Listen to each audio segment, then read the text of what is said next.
It's time to explore the great indoors. Pirates ahead, all hands on deck and ready the cannons. Where imagination has no boundaries. And then the princess rode the dragon. And fun is limitless. Captain, we're ready for liftoff.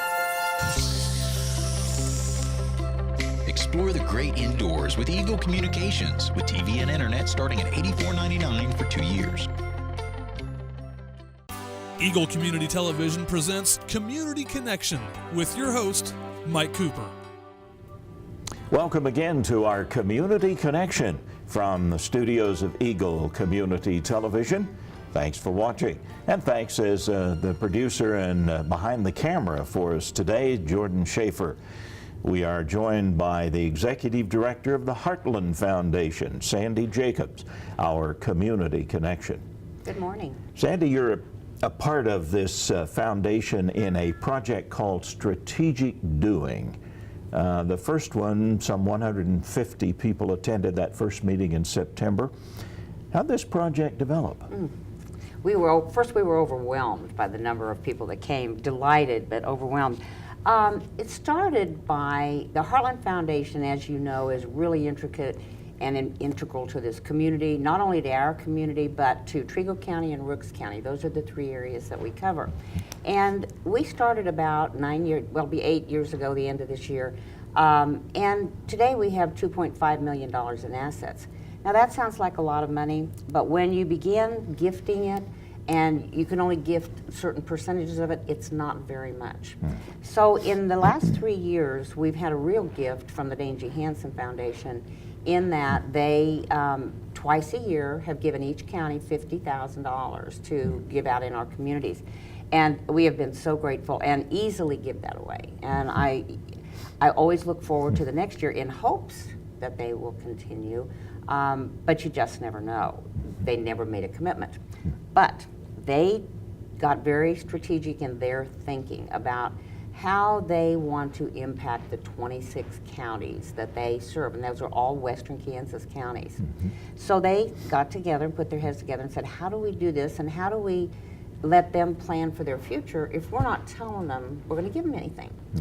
So they said, you go into your communities and you gather, which you know is my favorite word, you gather people from the community and put them together and tell them to let their heads just open up and brainstorm. And if you do that, we will commit to give each of your counties $400,000 over the next 4 years. Wow. So that's $1.2 million for the Heartland Community Foundation that we would not otherwise see. And that money is going to be gifted back to our communities. That's an amazing project. That's strategic doing. Strategic doing. So what was the ultimate goal, or what is the ultimate goal of the strategic doing? Well, I think it's the same goal that the Hansen Foundation has, as well as the goal that Heartland Community Foundation has, and that is to improve the quality of life in any way we can in rural America. And ultimately, I've always had a dream that we save rural America, and I think that's Hansen's goal as well. They want to make sure that our communities are strong enough and vibrant enough and clean enough and up-to-date enough that people want to stay here or want to come back. And so that's kind of the ultimate goal, is those kinds of grants, those kinds of projects come out of strategic doing. What actually happens when you bring these 150 people together, other than a lot of talking, you can't hear yourself think, is they hired a woman, a consulting firm, Betty Johnson Consulting, out of Eastern Kansas. She's actually a Fort Hays State grad, and she has done a lot of work out in this area to facilitate the process. But really, and I'll speak real specifically to Hays, but we had 150 people, but Waukene had 80. In Trigo County. They had 90 in Rooks County. So there are people that really want to make things happen. They come together, you sit in your little groups when you walk in the room, and Betty said, you all look way too comfortable. I'm going to take everybody and mix you up. You can't sit next to people that you work with or your spouse or good friends. And so they had all new working groups. And those groups, the very first meeting, got together and just talked about everything they thought needed to be changed in their communities. Put them on sticky notes and filled the walls. In the Robbins Center, that's where we were here in Hayes, actually filled 3 walls with sticky notes that are 4x4. So then Betty takes it back and kind of compiles it all and comes up with 8 or 9 areas that they kind of all fall in. Then comes the second meeting. Well, now, was this concerns, problem areas? Was it some of the strengths of the rural areas? Was it a amalgamation of all of it? All of the Sandy? above. We actually, the first meeting, did a SWOT analysis of sorts. We didn't really look at, we looked at problems, but we looked at opportunities. And I think that was the biggest thing. Possibilities and opportunities is what we need to be focused on in this area, because we can all talk about what's wrong or why it isn't the way it should be. But if we don't know what we want it to look like, it'll never get there. Now, you mentioned this was the highlights of the first meeting. Since that time, there are other meetings coming, right? We have actually had the second meeting in 2 of our counties, in Rooks and Ellis. Trigos is January the 22nd. There'll be more media information come out on that, but it just was scheduled for the 22nd. Rooks County had theirs in the early part of November, and then Ellis County was at the end of November.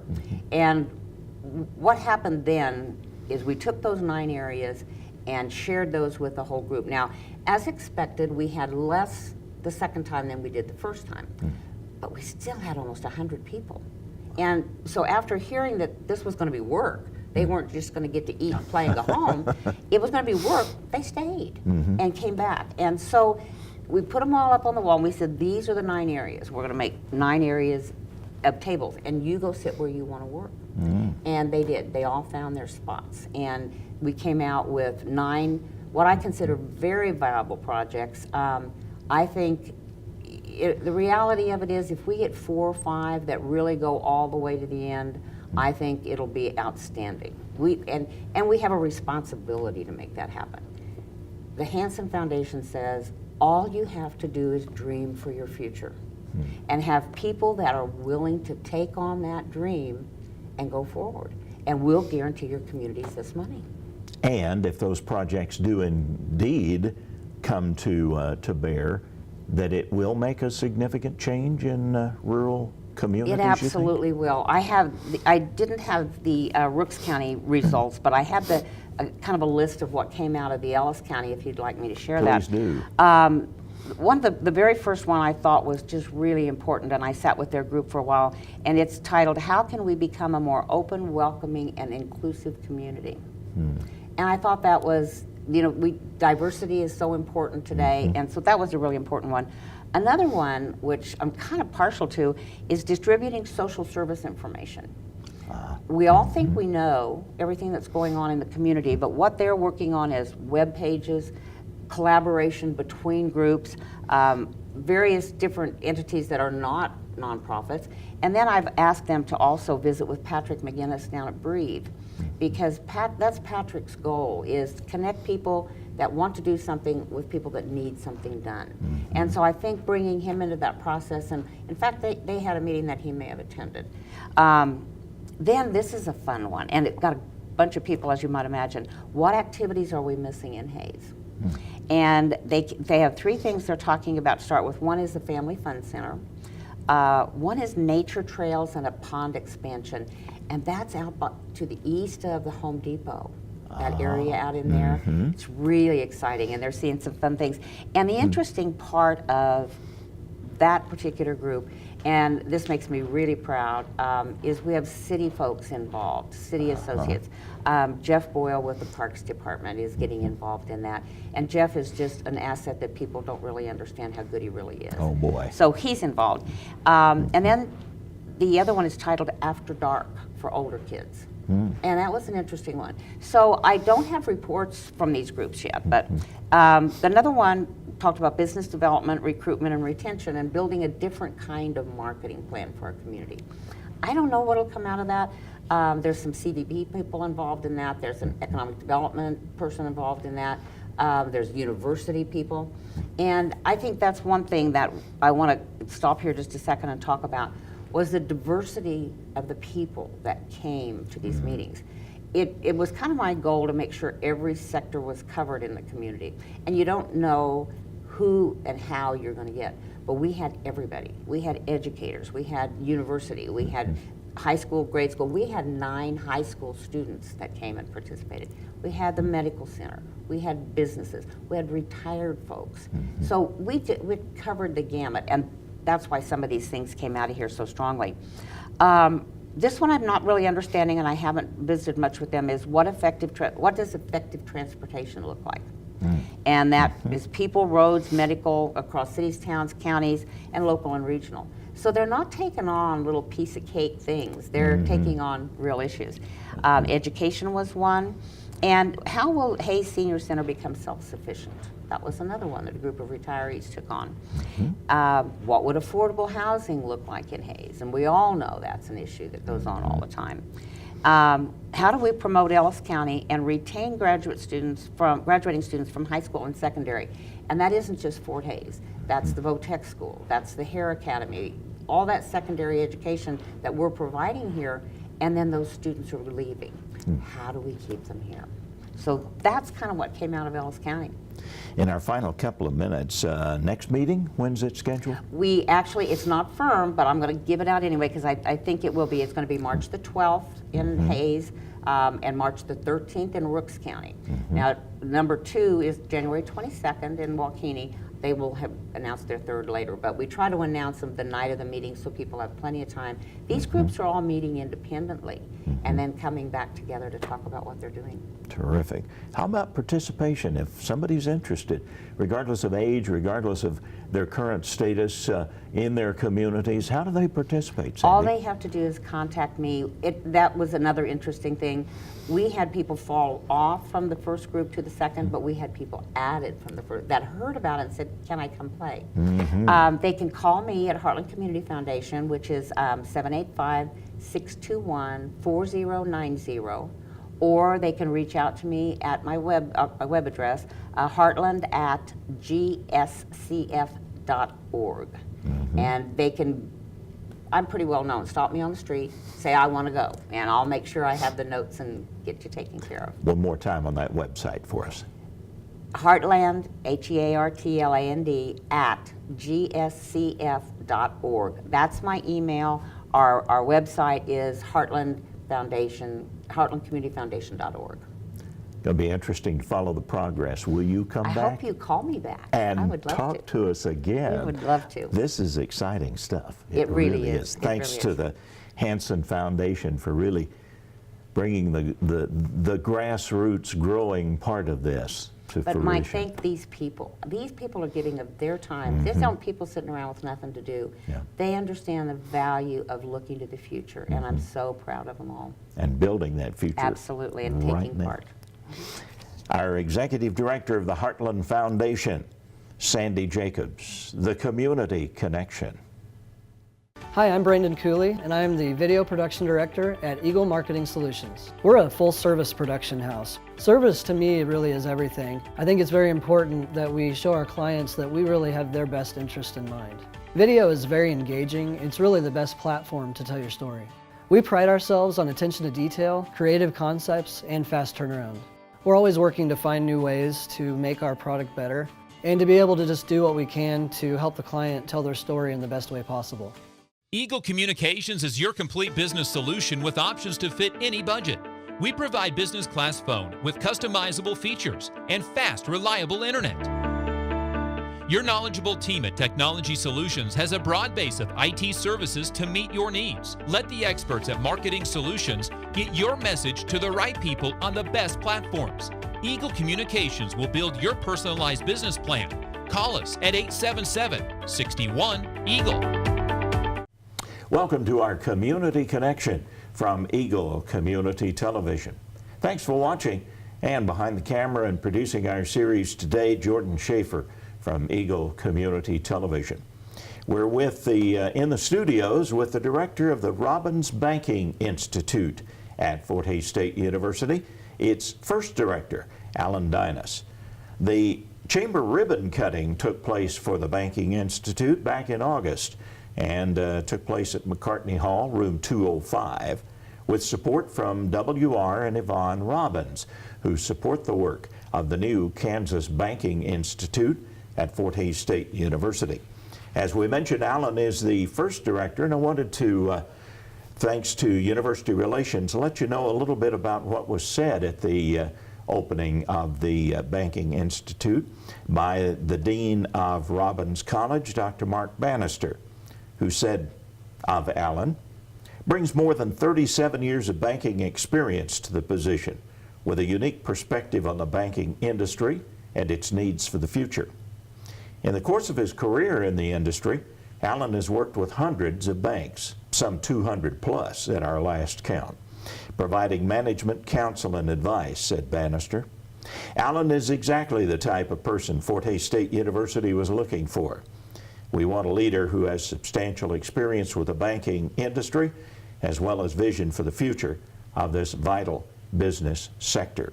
So said the Dean of Robbins College, Dr. Mark Bannister, of our guest, Alan Deines, the Community Connection. Let's talk about, if we could, to begin with, Alan, those three parts that you have outlined, your goal, I guess, for the Banking Institute. Talk about the first part, producing high-quality graduates.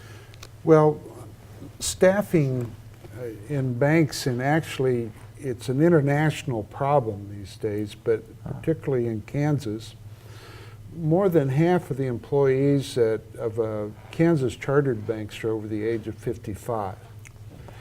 We are coming to where there's going to be a very large generational change. And as we talk to banks around the state, and I think since I've been on board, we've talked to over 50. There's about 250, so we have a ways to go. But every one of them, so they really haven't thought about it, but then they get to looking at the management team around the table, and they're all in their 60s. At some point in time, they're going to be retiring, and probably sooner than later. So there's a real need for employees in the banks, and it's something that's not well known among the population or the general public in Kansas, but it creates problems for the owners of the banks in western Kansas. They're faced with, do we sell out to a much larger organization, or do we find people? And now we're providing opportunities to really create a high quality individual who can step into that bank and be job ready very quickly. And provide those young people with an opportunity to stay and serve in western Kansas in an employment facility. Exactly, and it's almost a chicken and the egg problem. It's, you know, the banks tend to consolidate, and the students don't realize that there are good jobs out there. It's a matter of just connecting these people and letting them help each other out. Alan, one of your second point was education and training resource for those that are now working, an important quality that many of us might not think about. Well, yeah, and you know, Fort Hays, clear back in the 90s, committed to have a virtual college. Probably one of the best universities in the nation at producing those classes, and it's ideal for the geography of western Kansas, where there are good people in the bank who need to expand their knowledge, improve their skill set. They can do that online. They don't necessarily have to come onto the campus. And I'm glad you mentioned the virtual college, because that has won award after award after award nationally and even internationally from organizations that are recognized as being top flight organizations that track these kind of things. Exactly, and having, you know, worked in the trade for a while and using virtual resources, Fort Hays compares very favorably to all the others that are out there. And so many advantages for somebody who has a full-time job that is not able to give up the time to come to campus and actually do those classwork. That's correct. The other thing we've seen is the owners of the banks are encouraging their employees. And it's a very basic information. It's not necessarily provided by the Kansas Bankers Association or other sources, but it's that foundational knowledge that makes everything else work. And improves their own situation as far as an employee who's learning on the job, basically. Exactly. Point 3 that you make, Alan, information resource for management and boards of directors. Well, there's actually not a shortage of information for management and the directors. On the other hand, how it's presented sometimes presents a problem. It may require travel out of the bank more than they would care to. Most of the directors of the banks, they hold down other full-time jobs, and it's hard for them to get away. But we think that through the virtual college we can provide some information. We also think that this is an opportunity for us to really provide some first-rate research for the industry, especially in western Kansas, where their own unique set of problems and issues, and make that available as well. Alan, I'm glad you mentioned that some of those directors and bank presidents and such have other jobs as well. Of those, 250 banks in Kansas, you've visited with about 50 of them. Would you say maybe at least half are probably a two-job person? Easily. The directors of the banks take on an awful lot of responsibility for what they do. And being a director requires considerable commitment of time and effort, and they don't get paid very much to do that. Most of those directors are farmers and ranchers or businessmen or businesswomen in the community, and that's the reason they're on the board. I wouldn't be surprised too if they're not probably part of the political structure, the city commission, or maybe a county commissioner or something like that. They're really involved in their communities. They really are, and that's what makes a community work. It's you have to accept that if there's a problem in the community, it's your problem, and you need to do something about it. You can't sit on the sidelines, and being a director of a bank's one way to do that. From university relations again, this particular point jumped out at me. Fort Hays State offers the most extensive banking curriculum in Kansas and is one of the few universities in the country to offer banking classes both on campus and through distant learning, the virtual college, as you mentioned, Alan. And Alan brings his expertise to the classroom and adding existing faculty expertise as well. The faculty has to have a kind of a guided direction too, don't they, Alan? They do. And, we have in the finance department PhD level accountants. We have people involved in finance, both domestically and international finance. And we have the economists. And all of these things, the thing about banking is it brings all of these disciplines together in one place. And so our department has folks who are experts in every area. And this is so handy. It's great to have discussions with them. We talk about what the curriculum should look like. There needs to be a theoretical component. There needs to be a very practical application. It's you've got this theory, here's where the rubber hits the road, and that's what we're trying to do. Practical application, so important not only for those new students learning, but also for the seasoned veterans who are working online, perhaps. Exactly, and one of the things on the practical part is we're working to establish a internship program. We want to get students who are sophomores and juniors into banks where they see how these issues and all of the things that we teach in the classroom interact.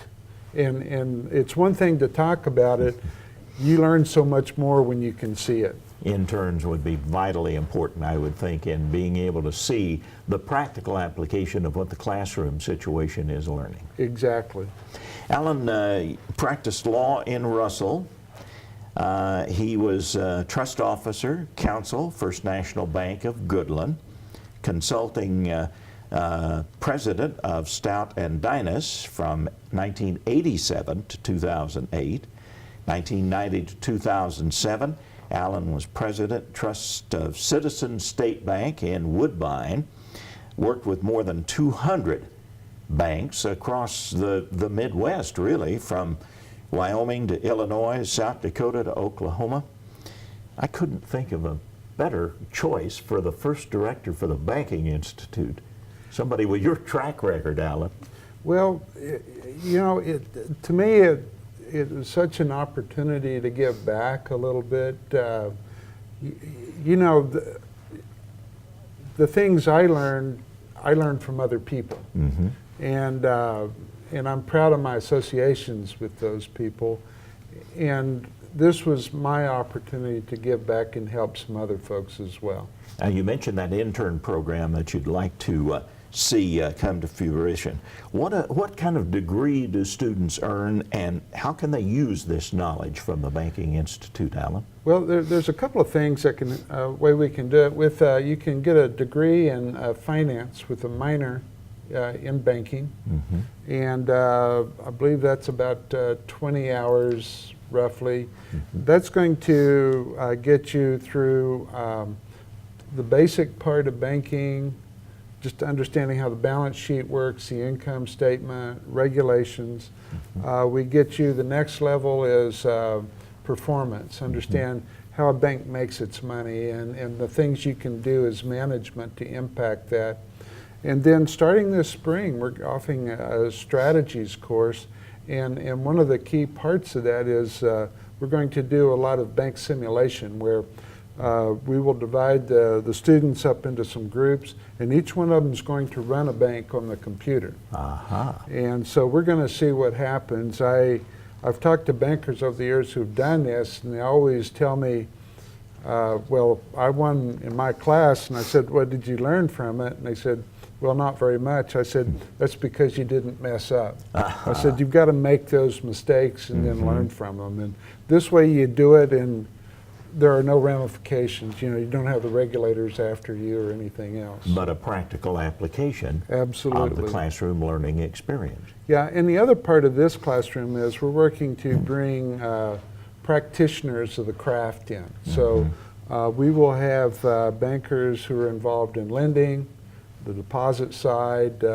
We're talking with the regulators to have them lend us some of their staff so we can bring perspectives on all levels.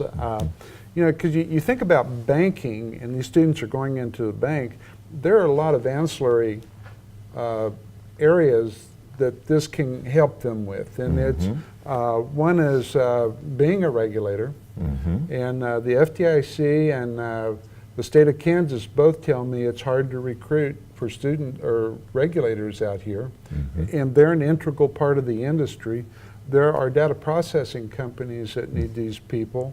So there are a lot of things, you know, accounting firms need people with the banking specialty. So there's a lot of things that you can do outside that. The other thing we're doing is we work with some of the other departments within the university, and most notably be the ag department.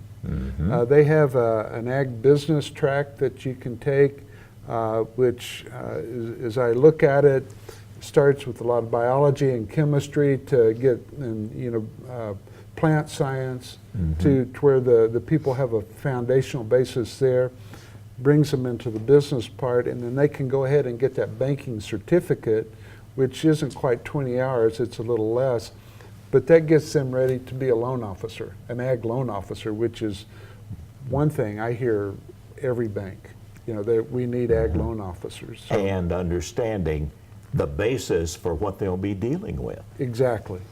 Tell me about banking in general. It seems to me as I look at this, Alan, that the bank, much like the school, much like the church, is a central part of any thriving community. Well, I look at your history a little bit, especially in western Kansas. You see these little communities form. There's a church built, a school built, but if you're going to sell cattle or wheat or something, you need a bank to help facilitate that. And a lot of these small banks are formed shortly after the communities are formed. And so that's what those banks do. They help move that money around. They're the intermediary, the people who have deposits to make on the one hand and the people who need financing on the other, and the bank brings that together. Alan Deines, director of the Robbins Banking Institute at Fort Hays State University, its first director, and certainly an excellent choice for this new institute at Fort Hays State University. Alan Deines is our community connection.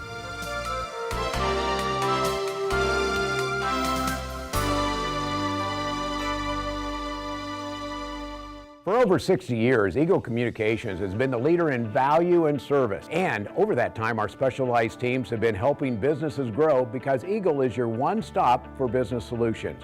We can provide the latest in hosted phone, reliable fiber internet, IT support, business compliance, and network planning. Plus, we offer affordable advertising on television, radio, and digital platforms. Call our employee owners today and let us serve you. Eagle Communications, our community connected.